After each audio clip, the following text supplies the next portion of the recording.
Hello friends, welcome to the channel vet भाई का ज्ञान। इस वीडियो में हम डिस्कस करेंगे major questions of veterinary medicine paper of year 2020। Okay, so starting with the first question of section A. तो question ये पूछा गया था, write in detail about wound with detail about gun shot wound. Okay, so ये wound के बारे में आपने सर्जरी में भी पढ़ा हुआ है, तो आपको इसे समझने में आसानी होगी। ओके, तो बेसिकली ये वेटनरी जूरिस्प्रूडेंस का क्वेश्चन है। तो starting with the first definition, so what is wound? A wound may be defined as a break in any of the tissues of the body caused by injury. ठीक है, और wound कितने type के हो सकते हैं? Wound may be simple wound, dangerous wound, fatal wound. Okay, ये classification इतना इंपॉर्टेंट नहीं है। ठीक है, इसके अलावा ये देखो, for the purpose of description wound may be classified as follow. Closed wound, तो क्लोज्ड वुंड्स के अंदर क्या आएगा? सबसे पहले तो ये क्या होता है, इसमें there is no break in the continuity of the skin और mucous membrane but underlying soft tissues are damaged. ठीक है, जैसे कि पहला है इसमें कॉन्ट्यूजन। कॉन्ट्यूजन क्या होता है? इसमें there is damage to the subcutaneous tissue and is cause by blunt object. They are seldom fatal unless accompanied by the rupture of internal organ. ठीक है, मतलब सबक्यूटेनियस टिश्यू में जब डैमेज होता है और किसी ब्लंट ऑब्जेक्ट से अगर इंजरी होती है, तो उसमें क्या होता है कि स्किन की तो जो लेयर होती है वो तो इंटैक्ट रहती है, but the subcutaneous tissue will get damaged. तो ये होगा कॉन्ट्यूशंस में। देन ब्रूस, ब्रूस को आप बता सकते हो it is a mild degree of contusion. इसमें कैपिलरीज का रप्चर हो जाता है and there will be discolouration of skin. ये किससे होता है? Whipping and blows from stones and sticks. ठीक है, फिर आता है haematoma. Haematoma is collection of blood in an abnormal cavity due to injury to the superficial vein. ठीक है, जैसा कि आपने डॉग्स में देखा होगा, हीमेटोमा ऑफ ईयर काफ़ी कॉमन है। Memory when, external thoracic when of horse. ठीक है, तो ये तो किसकी बात हो गई? क्लोज वुंड्स की। वही अगर ओपन वुंड्स की बात करें तो ये 4 टाइप में डिवाइडेड है। पहला है इंसाइज्ड वुंड। इंसाइज्ड वुंड में ये ध्यान रखना है कि this is produced by sharp cutting weapon like razor, knife, sword, axes. These wounds are painful and edges are regular. Okay, अगर इसको डिफ्रेंशिएट करना हो तो आप कैसे कर सकते हो कि जो एजेस होंगे ना वो रेगुलर होंगे, they are in a straight line. और जो incised wounds tend to gape depending upon the tension in the surrounding tissue. ठीक है, अब आता है इसके बाद लेसरेटेड वुंड। तो लेसरेटेड वुंड में एक तरीके से स्किन की टियरिंग होती है। ठीक है, मतलब जो स्किन के एजेस होंगे दे आर इरेगुलर। ये किससे हो सकता है? बार्ब्ड वायर, क्लॉज, टीथ और horns of animals generally cause these wounds. ठीक है, ये जो वुंड है ये जनरली व्हीकल एक्सीडेंट या इम्पैक्ट या फॉल से हो सकता है।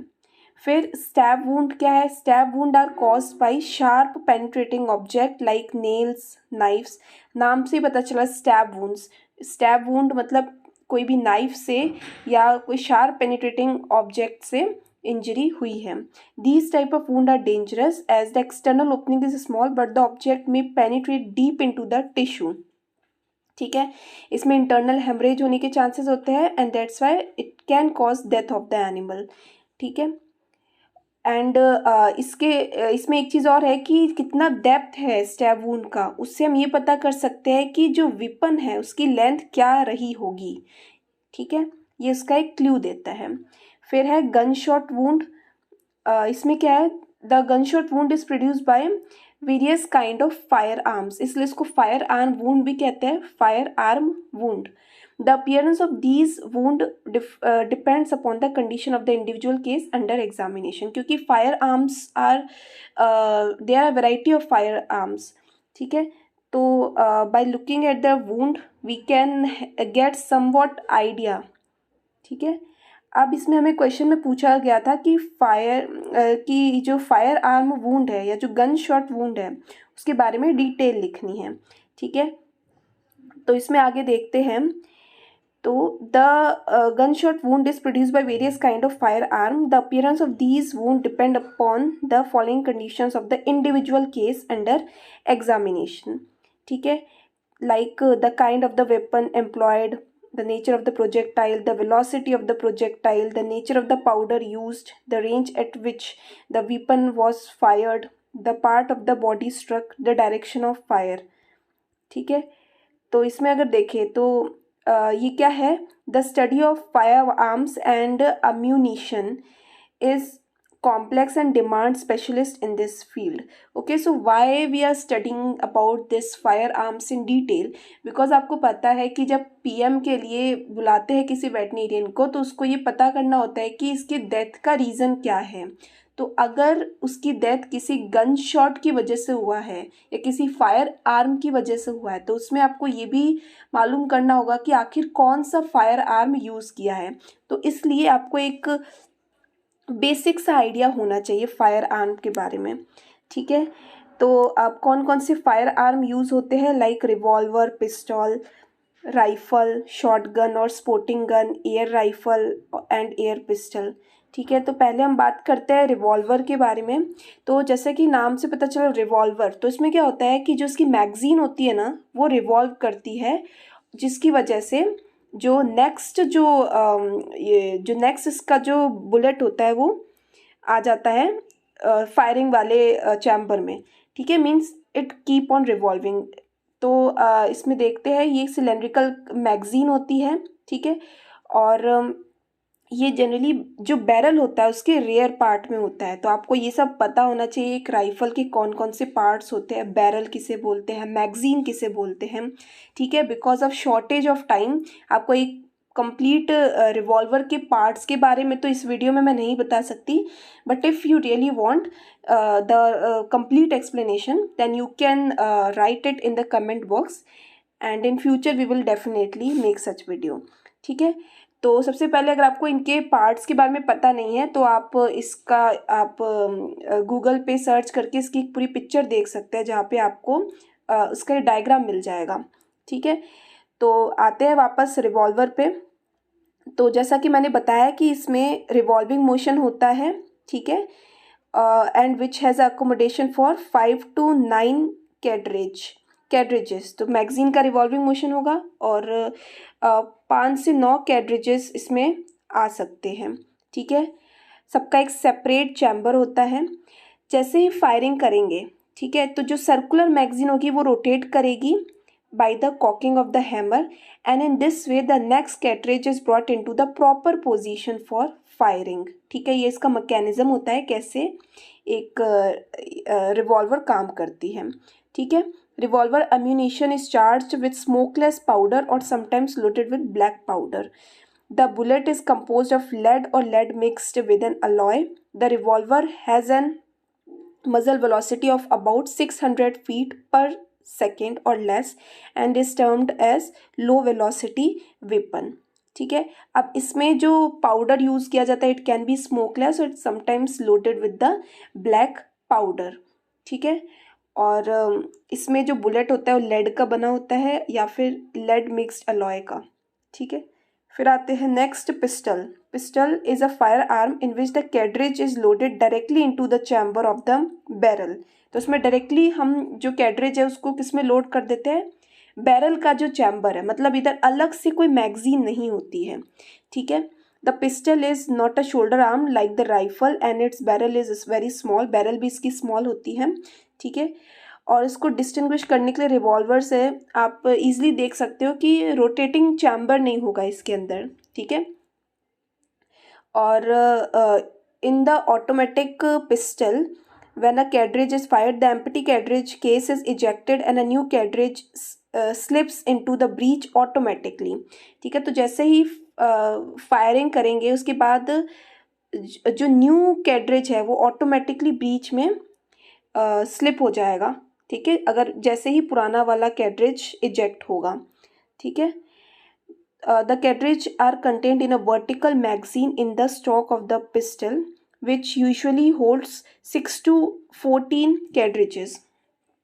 ठीक है, तो इसमें जो वर्टिकल मैगजीन होता है, ठीक है, जो पिस्टल के स्टॉक में होता है उसमें जनरली 6 to 14 कैट्रिजेस होता है। Its cartridges are loaded with smokeless powder and fire a bullet jacketed with copper and cupronickel और स्टील। ठीक है, तो ये तो बुलेट की बात करें कि जो बुलेट किसका बना होगा, कॉपर या कुप्रोनिकल या स्टील का। The automatic pistol Fyers a bullet with मजल वेलोसिटी अप टू 1200 फीट पर सेकेंड। ठीक है, तो ये बात हो गई पिस्टल की। अब आते हैं राइफल। तो राइफल एक शोल्डर आर्म है, मतलब कि साइज में बड़ा होता है। इसके जो बैरल में स्पायरल ग्रूव्स होते हैं। ठीक है, बैरल आप ऐसे समझिए कि जो फ्रंट वाला पार्ट होता है राइफल का, ठीक है, एक पतला सा ऐसे सिलेंड्रिकल शेप का एक पार्ट होगा जिसके अंदर स्पायरल ग्रूव्स होते हैं। तो जो बुलेट है वो ऐसे स्पायरली मूवमेंट में वो आगे मूव करेगा। इसका क्या फ़ायदा होता है, इससे स्टेबिलिटी आती है, एक्यूरेसी आती है और रेंज भी लॉन्ग होती है। ठीक है, और इसमें भी कैटेगराइजेशन है, 3 टाइप के होते हैं, low velocity, medium velocity, high velocity. 2 type के राइफल होते हैं, military rifle, miniature rifle. Military rifle has a magazine and bolt action and the miniature rifle usually single loading weapon होता है। ठीक है, mechanism of the rifle is design to fire a succession of single bullets from live round fed into the firing chamber from a magazine. In the rifle, there's a steel box clipped into the under aspect of the breech. ठीक है, a short barrel rifle having less than 22-inch long barrel is termed as carbine. ठीक है, तो carbene अगर आपसे कोई पूछ ले, बिकॉज उसमें डिफाइन भी आ जाता है, तो उसमें कुछ नहीं है, जो बैरल का जो साइज होगा वो स्मॉल होता है। ठीक है, बाकी ये राइफल जैसा ही दिखता है, आप उसको बोल सकते हो शॉर्ट बैरल राइफल। ठीक है, a shoulder arm with smooth bore barrel is called musket. It has got an accurate range of about 100 metre. और ये मस्केट क्या होता है, जैसे मैंने आपको बताया था कि राइफल में जनरली जो इसका जो फ्रंट पार्ट होता है, जो बैरल होता है, बैरल में स्पायरल ग्रूव्स बने होते हैं। वही अगर वो स्पायरल ना हो के स्मूथ बोर हो तो उसे बोलेंगे मस्केट। ठीक है, तो आपको इस राइफ़ल के बारे में एक शॉर्ट में इंफॉर्मेशन मिल गई होगी। ठीक है, इसके बाद आते हैं शॉर्ट गन या स्पोर्टिंग गन। तो ये projectile of these weapon has collection of small shots which vary in size depending upon the type of the cartridge employed. The lead pellets are held in position by wads. ठीक है, weights एक तरीके से separation का काम करता है। ठीक है, जो लीड पैलेट्स है उसको वो सेपरेट करके रखता है। ठीक है, और इसके बाद आगे देखते हैं, the pellets disperse after firing and the dispersion increases with the range. Their mechanism is designed to fire a cartridge loaded with lead pellets and twin barrels differently choked are usually mounted side by side. ठीक है, hammer जो होगा वो strike करेगा percussion cap पे on the base of the cartridge. ठीक है, and the weapon is made to break or open on the hinge across the breech facing so that empty cartridge cases may be extracted or spring ejected. ठीक है, तो इसमें आपको इनके सारे type के जो फायर आर्म्स हैं उनके नाम पता होने चाहिए और सबके बारे में आपको 2-4 लाइनें पता होनी चाहिए। ठीक है, इसके बाद नेक्स्ट आता है फायर आर्म एयर राइफल या एयर पिस्टल। ठीक है, तो इसमें क्या कंप्रेस्ड एयर के फोर्स से जो फायरिंग होती है। ठीक है, shots are made up of lead slugs. ठीक है, और इससे सीरियस इंजरी हो सकती है ह्यूमन बींग्स को भी। एयर राइफल और पिस्टल डिस्चार्ज लेड पैलेट, ये इनके दे रखे हैं डायमीटर। लेड पैलेट का 0.22 और 0.177 इंच का रहता है डायमीटर। ठीक है, इसके बाद ये तो बात हो गई फायर आर्म्स की। गनशॉट वुंड की क्या क्या करेक्टरिस्टिक्स होते हैं ये भी देख लेते हैं। तो 2 टाइप की ओपनिंग होती है वुंड की, एक तो एंट्रेंस और दूसरी एग्जिट। ठीक है, तो एंट्रेंस वुंड जो है वो जनरली स्मॉलर होता है एग्जिट वुंड से। ठीक है, अगर आप उसको गौर से देखोगे तो वो एरिया जो होता है वो थोड़ा सा काला पड़ जाता है, क्योंकि आपको पता है कि हम क्या यूज़ करते हैं इसमें, हम जो फायरिंग जो मटेरियल है, ठीक है, आप देखोगे ब्लैक पाउडर या गन पाउडर यूज़ करते हैं। ठीक है, तो एक तरीके से ये वही मटेरियल है जो आगे जो लीड की जो बॉल्स होगी उसको फोर्स करेगा। ठीक है। तो इसलिए जो फ्रंट जो ये जो एंट्रेंस जो उसका पार्ट है किसी भी वुंड का, वहाँ पे काला पड़ जाएगा, they will be blackened by smoke, ठीक है। When the bullet strikes at right angle entrance will be circular, ठीक है। और अगर ज़्यादा दूरी से मारा गया है, अगर दूरी से अगर फायर किया गया है, तो जो जो एंट्रेंस वाला पॉइंट है वो ब्लैक नहीं होगा, ठीक है। मोर देन 4 फीट अगर डिस्टेंस है। एग्जिट वुंड में they are free from any sign of burning, blackening, tattooing from the powder, ठीक है। और जो इसका जो डायमीटर होता है वो बड़ा होता है, ठीक है। और इसके अलावा अगर आप देखें तो अगर किसी बोन से वो पास हुई है बुलेट, तो एंट्रेंस पे तो होल होगा और एग्जिट की तरफ एक कोन शेप्ड होल दिखेगा, ठीक है। कई बार बुलेट बॉडी में ही रह जाती है, ठीक है, तो उसे निकाल के पुलिस को फॉरवर्ड कर देना चाहिए ना सील्ड एनवेलप बाय द वेटेरिनेरियन, ठीक है। तो ये सारी बात हो गई जो सेक्शन ए का पहला क्वेश्चन पूछा गया था मेजर में। अब आते हैं नेक्स्ट क्वेश्चन में जो पूछा था, describe in detail about collection and dispatch of material for chemical examination, ठीक है।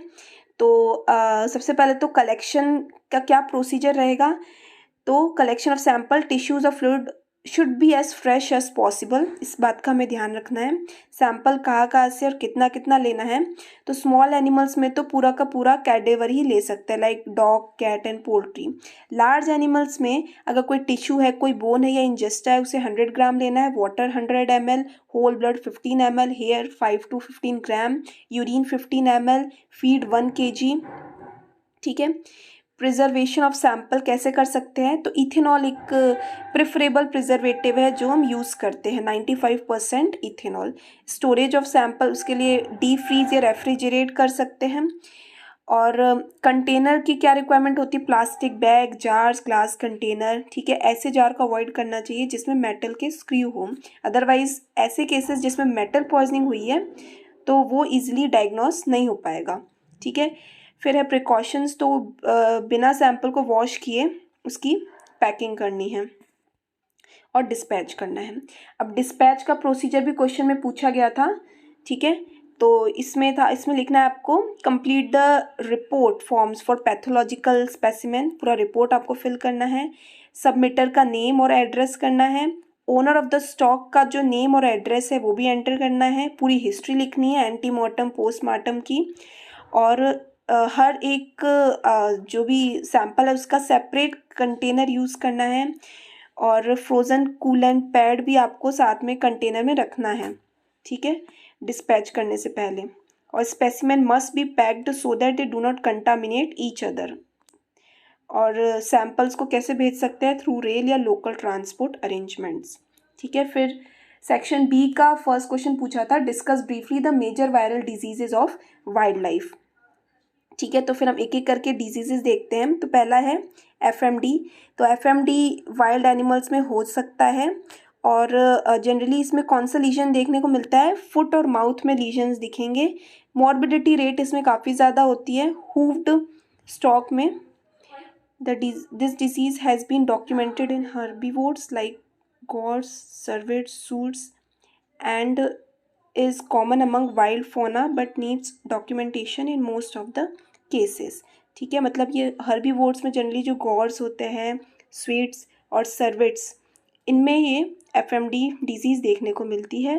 एलिफेंट्स भी अफेक्ट हो सकते हैं, ठीक है, क्योंकि आपको पता है ये बीमारी जनरली जो हूफ्ड एनिमल्स होते हैं उनमें दिखती है, ठीक है।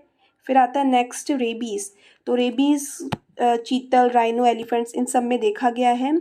ऑरल इन्फेक्शन भी हो जाता है। फॉक्सेस कंट by experimental means following the injection of mouse carcass infected by rabies virus, ठीक है। रेबीज़ वायरस जो है वो जनरली अफेक्ट किसको करती है, पेरिफेरल नर्व्स को, ठीक है।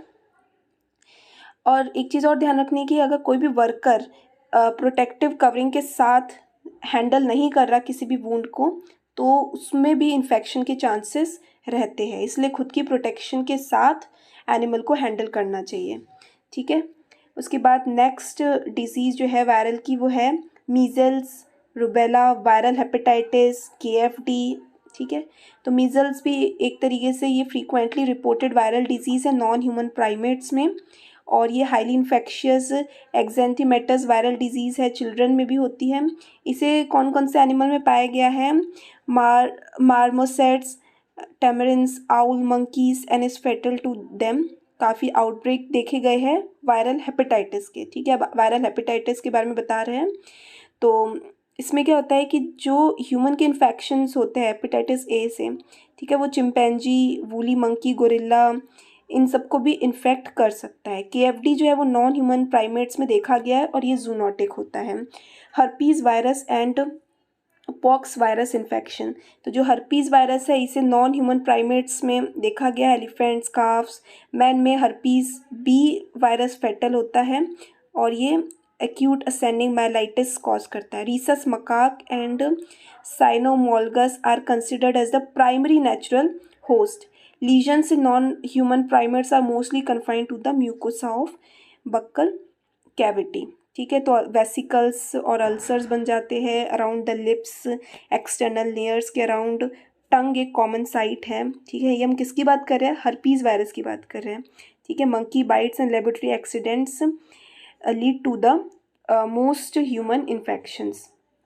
फिर आते हैं पॉक्स वायरस इन्फेक्शन। तो ये 4 type of non human primates को इन्फेक्ट करता है, एलिफेंट्स को इन्फेक्ट करता है। All these 4 diseases are infectious to men, but is to be remembered that monkeypox is the most frequent one, ठीक है।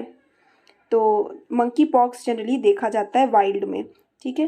Pox virus are documented in chimpanzee under captive condition reared at zoological garden. तो chimpanzee में भी pox virus देखा गया है, ठीक है। फिर कुछ रेस्पिरेटरी इन्फेक्शंस होते हैं जैसे कि फेलाइन वायरल राइनोट्रेकाइटिस, ये फेलिड ग्रुप में देखा गया है, ठीक है। Transmission through saliva, respiratory secretions. Incubation period of this viral infection is 2 to 4 days. In case of calicivirus, it is of 1 to 2 days, ठीक है। फिर सिम्टम्स जो इसमें वेट लॉस होगा, dehydration, fever, anorexia, salivation with sneezing, reluctance to drink, ठीक है। तो ये सब था इस डिजीज़ के बारे में, ठीक है। फिर आता है नेक्स्ट कैनाइन डिस्टेम्पर। तो ये भी एक वायरल डिजीज़ है और ये कैनेट्स एज वेल एज फैलिड्स दोनों में होता है। और इसमें the occurrence of canine distemper in case of phalids as an outbreak have been documented in free ranging lions में देखा गया है canine distemper। affected one reveal dullness, इसमें कौन कौन से साइन आएंगे? Dullness, ataxia, deranged gait, anorexia, thick म्यूकोपुरुलेंट discharge, ठीक है। तो ये सारे हमने क्या डिस्कस किया है? Viral diseases of wild life. फिर नेक्स्ट क्वेश्चन पूछा गया था ideal anaesthetics used in wild life, ठीक है। तो इसमें हम देखते हैं पहले तो ज़ैलाज़ीन। तो ज़ैलाज़ीन एक तरीके से प्री एनेस्थेटिक है, ठीक है। तो इसमें अगर हम आते हैं डायरेक्टली वाइल्ड लाइफ वाले इस पर, तो इसमें कुछ अलग से दिया नहीं हुआ है, ठीक है। तो आप इसके बारे में जनरली ये बता सकते हैं कि ये एक अल्फ़ा 2 एड्रीनो रिसेप्टर एगोनिस्ट है। पाउडर और सोल्यूशन दोनों फॉर्म में आता है। इसके इफ़ेक्ट क्या क्या होते हैं? एनिमल अपीयर स्लीपिंग, और जैसे कि अगर एलिफेंट पे बात करें तो आपको कैसे पता लगेगा कि ज़ैलाज़ीन का इफ़ेक्ट आ चुका है? तो उसमें स्नोरिंग साउंड आएगा that can be heard from a distance. Dullness, reduced movement, ठीक है। इस एक चीज़ इसमें ध्यान रखने की है, जो एनाल्जेसिया है वो 15 से 30 मिनट तक ही रहेगा, ठीक है। इसके बाद कोई पेनफुल टेक्निक नहीं करना चाहिए। और उसके बाद एनिमल स्लीप में तो करीबन 1 से 2 घंटे तक स्लीप लाइक स्टेट में रहेगा, ठीक है। और इसमें अगर आप इसका एंटीडोट देखें तो एंटीडोट क्या है? यूहिम्बिन है, ठीक है।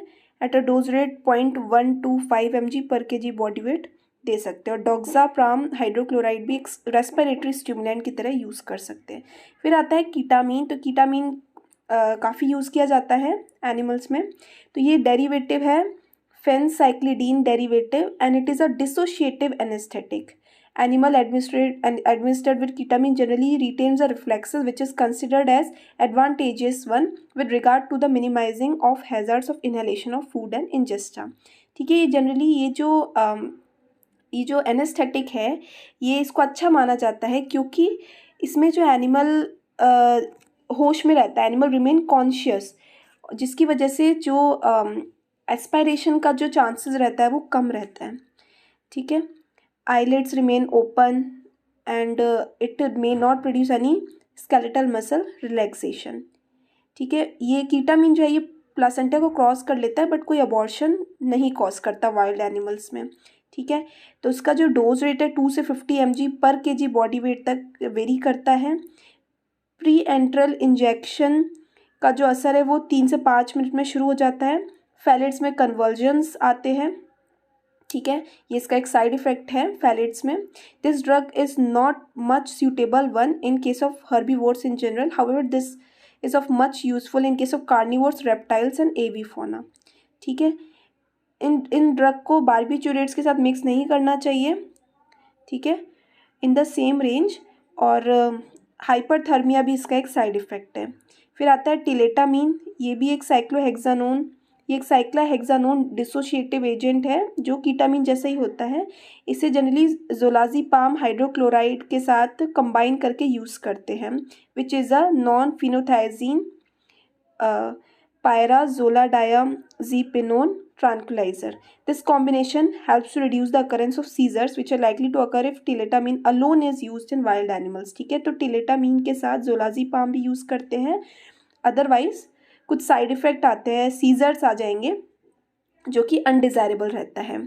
ठीक है, फिर है इटॉर्फिन। इटॉर्फिन एक नार्कोटिक ड्रग है और ये सिंथेटिक डेरिवेटिव है ओपियम एल्केलॉइड का। 10,000 टाइम्स इसकी एनाल्जेसिक प्रॉपर्टीज़ हैं अगर मॉर्फिन से कंपेयर करें तो। ठीक है, और इसकी रिकवरी रेट स्लो होता है विदाउट एंटीडोट। ठीक है, लेकिन एंटीडोट यूज़ करने के बाद एनिमल 4 से 10 मिनट में रिकवर हो जाता है। ठीक है, legal formalities are to be taken care of while using etorphine like drugs. Animals में टेकीकार्डिया देखने को मिलता है, मे ईदर गेट स्टिमुलेटेड और depressed depending upon the dose response and species of the wild animal. ठीक है, अगर इसकी आप डोज रेट देखो तो large animal formulation of immobilon contains 2.45 mg पर ml। ठीक है, तो इसे एसिटाप्रोमाजीन मैलिएट के साथ मिक्स करके दिया जाता है 10 mg पर ml डोज रेट से। ठीक है, तो ये हर्बीवोर्स में यूज़ होता है, large size herbivores like elephant, hippopotamus, giraffe, sambar, deer etcetera. इसका एंटीडोट है डायप्रिनोर्फिन। ठीक है, फिर ये सब इतना इम्पोर्टेंट नहीं है। फिर आप एसिटाप्रोमाजीन के बारे में लिख सकते हो। It is also a tranquilliser and it is generally not used alone, it is used in combination with ketamine or etorphin। इसकी muscle relaxant effect are unique which are used in combination with ketamine। Fentanyl और carfentanil ये morphine derivative होता है, ये 180 times more potent than morphine as an analgesic. ठीक है, इसे ड्रोपेरिडोल के साथ यूज़ किया जाता है। ड्रोपेरिडोल एक ट्रांक्विलाइजर है, फेंटेनाइल एक ओपियोइड है। ठीक है, तो दो the effect start in 10 minute, the effect में परसिस्ट फॉर 40 मिनट्स। ठीक है, इसके वाइल्ड एनिमल में इसको ड्रोपेरिडोल के साथ कॉम्बिनेशन में दिया जाता है फेंटेनाइल को। ठीक है, जिसे हम कार्निवोर्स में यूज़ करते हैं, स्पेशली नॉन ह्यूमन प्राइमेट्स में भी यूज़ कर सकते हैं और स्मॉल मैमल्स में भी यूज़ करते हैं। ठीक है, इसका एंटीडोट क्या है, नैलोक्सोन हाइड्रोक्लोराइड। ठीक है, इसे 0.006 mg पर kg बॉडी वेट से दे सकते हैं। फिर कुछ एनेस्थेटिक्स है लाइक गैशियस एनेस्थेटिक्स, इसको भी यूज़ किया जाता है but not in very much, it is not very much popular, like halothane. तो हेलोथेन ये हेलोजिनेटेड हाइड्रोकार्बन है और its usage is on decrease due to increase popularity of isoflurane and sevoflurane. ठीक है, फिर नाइट्रस ऑक्साइड एक solo anaesthetic है जिसकी पोटेंसी काफ़ी लो होती है। It is commonly use as 50% mixture with balance of the mix being oxygen. ठीक है, ये उन एनिमल्स में कॉन्ट्राडिक्टेड होता है जिनमें न्यूमोथोरेक्स, गैस्ट्रिक डायलिटेशन या गैस एम्बोलिज्म की प्रॉब्लम होती है। आइसोफ्लूरेन जो है ये सबसे ज़्यादा यूज़ किया जाता है वेटनरी इनहेलेंट एनेस्थेटिक में। This is stable and potent. ठीक है, इसका मेटाबॉलिज्म भी मिनिमल होता है और ये नेफ्रोटॉक्सिसिटी भी कॉज नहीं करता फ्लोराइड होने के बावजूद भी। ठीक है, फिर आता है डेस्फ्लूरेन, इसे वेटनरी मेडिसिन में लिमिटेड यूज़ है इसका। कुछ इंजेक्टेबल एनेस्थेटिक्स भी होते हैं लाइक बारबिट्यूरेट्स। तो बारबिट्यूरेट्स ये एनेस्थीसिया कैसे कॉज करता है? Through depression of CNS. इसके कुछ एग्जांपल है थियोपेंटल, पेंटोबार्बिटल। इसके डीमेरिट्स क्या है कि ये पेरीवस्कुलर इंजेक्शन करने से कई बार टिश्यू नेक्रोसिस हो जाता है। एंड आपको पता है कि एनिमल्स में आईवी देना विदाउट प्रायर एनेस्थेटिक मुश्किल होता है काफ़ी। सो दैट्स वाई इसमें ये टिश्यू नेक्रोसिस के चांसेस बढ़ जाते हैं। ठीक है, उसके बाद अगला क्वेश्चन पूछा था सेक्शन सी का question number 1 of major, discuss briefly major viral disease of pets. ठीक है, तो पहले हम बात करते हैं रेबीज़ की। ठीक है, तो रेबीज़ जो है ये पेट एनिमल्स में होता है, लाइसा वायरस से होता है और इसमें एंसेफ्लाइटिस होता है और साथ में इसमें इंट्रासाइटोप्लाज्मिक इंक्लूजन बॉडीज़ मिलती हैं। ठीक है, तो जैसा कि आपने देखा इसकी इटियोलॉजी लाइसा वायरस ऑफ रेप्डोविरिडी फैमिली। ठीक है, इसकी पैथोजेनेसिस क्या है कि एनिमल ने बाइट किया, इंक्यूबेशन पीरियड 1 हफ्ते से 1 साल तक भी हो सकता है।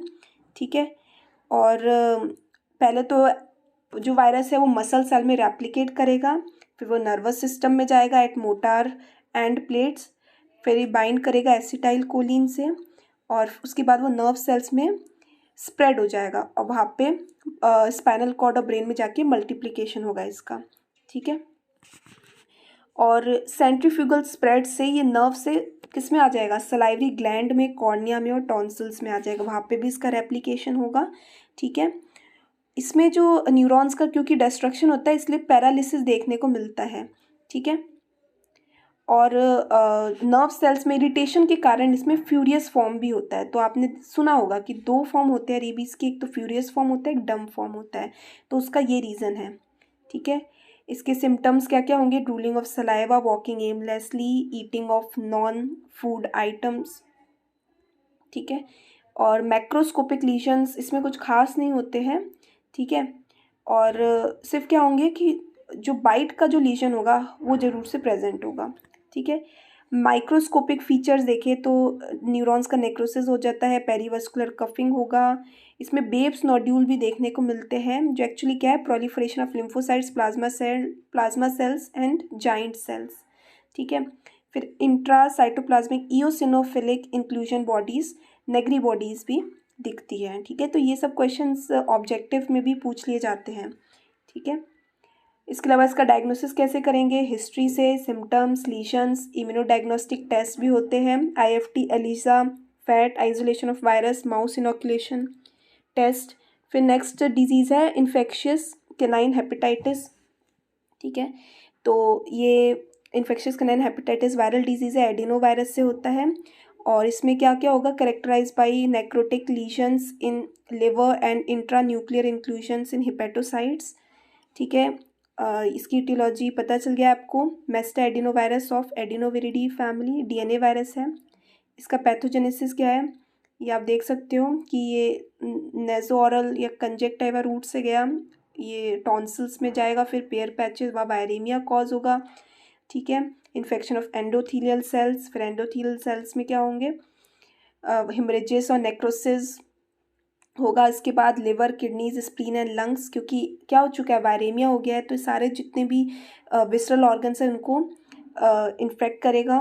क्रॉनिक आई लीजन्स भी होता है, कॉर्नियल क्लाउडिंग होती है इसलिए ब्लू आई भी दिखती है। ठीक है, कॉर्नियल में क्लाउडिंग के कारण। फिर फिर इसके सिम्टम्स देखें तो fever, vomiting, diarrhoea, icterus, conjunctivitis. Macroscopic lesions में देखें तो लिवर का एनलार्जमेंट हो जाएगा, gall bladder thick, enlargement of spleen, hyperaemia of conjunctiva. Microscopic features में इन्फिल्ट्रेशन होता है मोनोन्यूक्लियर सेल्स का, नेक्रोसिस हो जाएगा हिपेटोसाइट्स का, इंट्रा न्यूक्लियर इंक्लूजन्स मिलेंगे लिवर, किडनी, ब्रेन में, congestion and vascular dilatation of sinusoids. ठीक है, इसके आप डायग्नोसिस में देखें तो सिम्टम्स और लीजन्स के बेसिस पे, और intra nuclear inclusions in hepatocytes, इम्यूनोडायग्नोस्टिक test भी होते हैं। ठीक है, फिर आता है नेक्स्ट कैनाइन डिस्टेम्पर, तो ये वायरल डिजीज़ है डॉग्स में, मॉर्बिली वायरस से होता है। कैनाइन डिस्टेम्पर पे कौन कौन से करेक्टरिस्टिक्स देखने को मिलते हैं इसमें? कैटारल और पुरुलेंट एक्सुडेट मिलता है, ठीक है, और पुरुलेंट ब्रोंको निमोनिया देखा जाता है, और साथ में वेसिकुलर एंड पस्चुलर डर्मेटाइटिस, ठीक है। इसकी पैथोजेनेसिस आप इसमें देख सकते हो, एरोसोल ड्रॉपलेट्स के इन्हेलेशन से होता है, फिर ये वही टॉन्सिल्स और ब्रोंकियल लिम्फ नोड तक स्प्रेड होगा, ब्लड में सर्कुलेट होगा वायरस, फिर दूसरे ऑर्गन्स में ये इन्फेक्ट करेगा। Viral replication cause direct damage to the neurons and astrocytes. Encephalitis देखा जाता है due to demyelination of neurons, ठीक है। Auto immune syndrome, antibodies are induced against myelin protein which causes tissue destruction. इसके कुछ सिम्टम्स है like fever, mucopurulent nasal discharge, vesicles and pustules on abdominal skin, foot pad become hard due to hyper keratinization, इसलिए इसको hard foot disease भी कहते हैं, ठीक है। इसके कुछ मैक्रोस्कोपिक फीचर्स है like lobular pneumonia, purulent exudate, congestion, consolidation of lungs, hyper keratinization, presence of pustules on lower abdomen, ठीक है। माइक्रोस्कोपिक लीजन्स में broncho pneumonia, intracytoplasmic and intranuclear eosinophilic inclusions, epithelial cells of upper respiratory passage, bronchioles, urinary bladder, stomach, skin and in circulatory neutrophils. Diagnosis में symptoms, lesions, demonstration of inclusions, immunodiagnostic test और demonstration of viral antigen, ये सब इसके diagnostic test हैं, ठीक है। फिर next disease है केनाइन पार्वोवायरल इन्फेक्शन, ठीक है। इससे एक्यूट गैस्ट्रोएंटराइटिस कॉज होता है इससे, और इसमें नेक्रोटाइजिंग एंट्राइटिस, मायोकार्डियल नेक्रोसिस, ये सब होता है। इसकी इटियोलॉजी है canine parvovirus, it is a DNA virus, ठीक है। इसकी पैथोजेनेसिस क्या है? वही ऑरोफेरेंजियल रूट से ये फेरेंजियल लिम्फ नोड्स में रेप्लिकेट करेगा, ठीक है। ल्यूकोपीनिया होता है इस डिजीज़ में, और इसके सिम्टम्स अगर देखें fever, diarrhoea, dysentery, dehydration, macroscopic lesion में कंजेशन हो जाएगा इंटेस्टाइन का, mucohaemorrhagic exudate, necrosis of myocardium, तो ये जनरली यंग पप्स में होता है मायोकार्डाइटिस, ठीक है। और enlargement of mesenteric lymph nodes. Microscopic features ये है necrosis of villus crypt, epithelial cells, dilatation of crypts, infiltration of mononuclear cells, ठीक है। डायग्नोसिस इसका वही सिम्टम्स, लीजन्स, इनके बेसिस पे या इंक्लूजन बॉडीज़ के बेसिस पे इम्यूनोडायग्नोस्टिक टेस्ट भी होते हैं, ठीक है। तो ये था इस क्वेश्चन के बारे में जिसमें मेजर वायरल डिजीजेस बताने थे। इसके बाद लास्ट क्वेश्चन पूछा था केनाइन गैस्ट्रोएंटराइटिस इन्फेक्शन, ठीक है। तो जनरली जो डॉग्स है उसमें गैस्ट्रोएंटराइटिस का मोस्टली जो रीज़न होता है वो वायरल रीज़न होता है, मतलब वायरल इन्फेक्शन होता है, ठीक है। तो इसलिए हम अपने आंसर में वायरल गैस्ट्रोएंटराइटिस के बारे में लिखेंगे। तो CPV multiply in the rapidly dividing cells और cells that are undergoing mitosis. तो CP मतलब canine parvovirus. The virus has got affinity for lymphocytes and some immunosuppressive effects, ठीक है। अभी जो वायरस है कैसे ट्रांसमिट होता है? डायरेक्ट कॉन्टैक्ट से, ठीक है, या फिर कंटामिनेटेड एनवायरनमेंट, इक्विपमेंट। पारोवायरस जो है ये फीसेस में भी एक्सक्रीट होता है, सो इसलिए ये हेल्दी एनिमल्स को भी इन्फेक्ट कर सकता है थ्रू ओरो एंड नेजल कॉन्टैक्ट, ठीक है। ये पपीज़ और यंग एनिमल्स में होता है, वॉमिटिंग, डायरिया, ये सब कॉज होता है इनमें। हाईली कंटेजियस डिजीज़ है और GI इलनेस है जनरली यंग डॉग्स की, ठीक है। पारोवायरस क्या है? DNA वायरस है, नॉन एनवेलप्ड है, सिंगल स्ट्रैंडेड है, और 2 टाइप के होते हैं पारोवायरस, 1 and 2। तो 1 जो है वो कैनाइन पॉपुलेशन में रहता है और ये अवायरलेंट है। कैनाइन वायरस 2 जो है वो considered as modified feline panleukopenia virus, ठीक है, और यही डिजीज़ कॉज करता है, ठीक है। और पारोवायरस मायोकार्डाइटिस जो है, जैसे कि मैंने बताया था, ये पप्स जिनकी उम्र 10 हफ्ते से कम है उनमें ये डिजीज़ होती है, मतलब इनमें जो हार्ट के जो मसल्स होते हैं वो डैमेज हो जाता है और डेथ कार्डियोजेनिक शॉक की वजह से होता है। इसका कोई स्पेसिफिक ट्रीटमेंट नहीं होता पारोवायरस इन्फेक्शन का, ठीक है, क्योंकि एक ये वायरल डिजीज़ है। सिम्टोमेटिक ट्रीटमेंट ही इसका इलाज है, ठीक है, और इंटेंसिव केयर रखने की ज़रूरत है। Death due to parvovirus occur as a result of dehydration, electrolyte imbalance, metabolic abnormalities, heart failure due to myocarditis and secondary bacterial infection, ठीक है। इसके क्लिनिकल साइंस, अगर पार्वोवायरस एंट्राइटिस में देखें तो सारे जो साइंस होंगे GI गैस्ट्रो इंटेस्टिनल डिजीज़ के साइंस आएंगे, लाइक पहले तो फीवर होगा, in appetite, refuse to eat and apathetic in nature, haemorrhagic gastroenteritis, vomiting, diarrhoea, polydipsia, restlessness, dehydration, ठीक है, prolong capillary refill time, tachycardia, death is due to dehydration, ठीक है। Fluid therapy इसमें देते हैं ताकि जो फ्लूइड इलेक्ट्रोलाइट लॉसेज है उसको रीस्टोर कर सके, ठीक है। एंटीबायोटिक थेरेपी भी देते हैं to avoid any secondary bacterial infection, ठीक है। और सेकंड थर्ड जनरेशन सिफेलोस्पोरिन्स दे सकते हैं एज एन एंटीबायोटिक, ठीक है। जेंटामाइसिन, एम्फिसिलिन, क्लोराम्फेनिकोल, तो जो भी ब्रॉड स्पेक्ट्रम एंटीबायोटिक्स है वो देते हैं, ठीक है। तो ये आप नाम लिख सकते हो एंटीबायोटिक्स के, बाकी इतना डिटेल में लिखने की ज़रूरत नहीं है, ठीक है। Aminoglycoside antibiotics must not be administered until dehydration has been corrected, ठीक है। वॉमिटिंग को रोकने के लिए मेटाक्लोप्रोमाइड दे सकते हैं, ठीक है। एंटीमेटिक, ऑन्डेंसेट्रॉन जैसे ड्रग्स दे सकते हैं, ठीक है। तो और साथ में एक चीज़ और ध्यान रखनी है कि वैक्सीनेशन इज़ मस्ट, ठीक है, क्योंकि वायरल डिजीज़ है और इसका वैक्सीनेशन आता है पप्पी डीपी नाम से, मतलब जिसमें काफ़ी सारे जो वायरल डिजीज़ है उनका कंबाइंड वैक्सीन आता है मार्केट में। तो वैक्सीनेशन एकमात्र इसका प्रिवेंशन है, ठीक है। So that's all in this video, I hope you like this. So keep watching the videos at Vet Bhai Ka Gyan, and if you haven't subscribed the channel till now, do it now. Thank you for watching.